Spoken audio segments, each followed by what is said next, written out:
Alors, bonjour, mon nom c'est Claude. Je suis opérateur ici depuis de nombreuses années. Et ensemble, on va faire la visite de l'usine de production d'eau potable de Terrebonne et de Mascouche.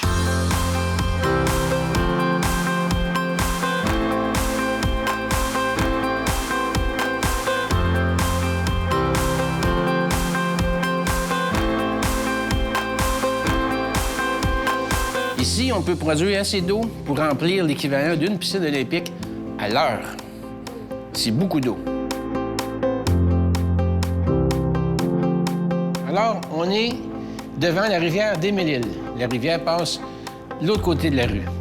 On va tirer l'eau de la rivière, on va la traiter ici à l'usine et on va la rendre potable. Qu'est-ce qui peut se promener dans l'eau de la rivière? Des microbes. Des microbes, c'est ça, des micro-organismes.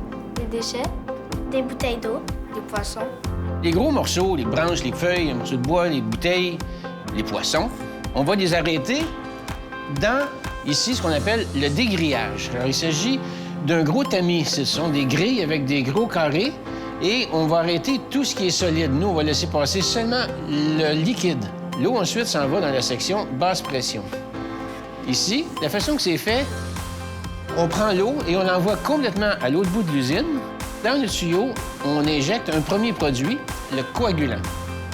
Le produit qu'on va injecter à cette étape-ci va faire comme un petit aimant et tout ce qui est dans l'eau en solution va finir par s'agglomérer, ça va faire un petit flocon. Nous, on appelle ça un floc. Le problème, c'est que le petit flocon, il est léger. Il reste à la surface de l'eau. Il faut le rendre plus pesant. Alors pour ça, on va injecter un autre produit, un polymère. Ça agit un peu comme de la colle. Le petit flocon, il va devenir de plus en plus gros. Encore une fois, il n'est pas assez pesant pour descendre au fond. Pour l'aider à descendre, ce qu'on fait, c'est qu'on injecte du micro-sable. C'est un sable très, très fin. Le petit flocon va s'agglomérer avec le grain de sable et là, il va devenir assez pesant pour descendre au fond. Alors, dans ce bassin-là, il y a une partie où ça brasse. Il faut mélanger très fort pour que tous les produits se mélangent ensemble. Une autre section où ça mélange un petit peu moins vite. Et puis ici, la section où ça se mélange plus du tout. Le flocon a le temps de descendre au fond. Regardez la belle eau à la surface. L'étape suivante, l'interozonation. Alors, l'ozone, c'est un gaz que l'on produit ici. On envoie l'oxygène dans ce générateur ici et on envoie beaucoup d'électricité. L'oxygène va devenir de l'ozone.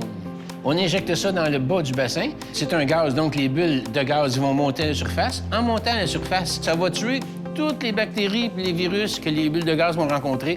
Est-ce qu'on peut boire l'eau à la sortie de l'ozone? Non. Pas encore.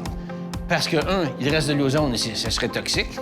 Et deuxièmement, c'est que malgré qu'on ait essayé d'attraper le plus de flocons possible, bien, il y en a toujours qui ont passé.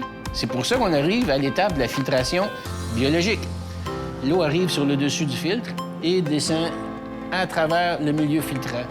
Ici, c'est un peu de sable et du charbon.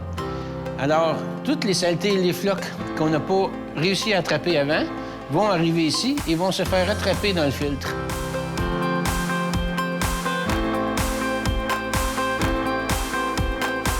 Lorsque l'eau est sortie du filtre, elle va passer obligatoirement dans un réacteur de rayons UV. Les rayons UV, c'est de la lumière extrêmement forte. Et les micro-organismes qui ont réussi à passer à travers toutes les étapes, lorsqu'elles vont passer dans les rayons UV, automatiquement, la vie du micro-organisme est terminée. L'eau, ensuite, s'en va dans la réserve. Presque partout au-dessus de l'usine, c'est des gros réservoirs d'eau potable.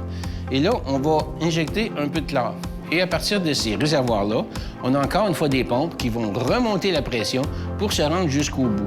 Rendu chez vous, vous avez un beau verre d'eau, il est potable, il n'y a aucun micro-organisme dedans, il est prêt à boire en toute sécurité.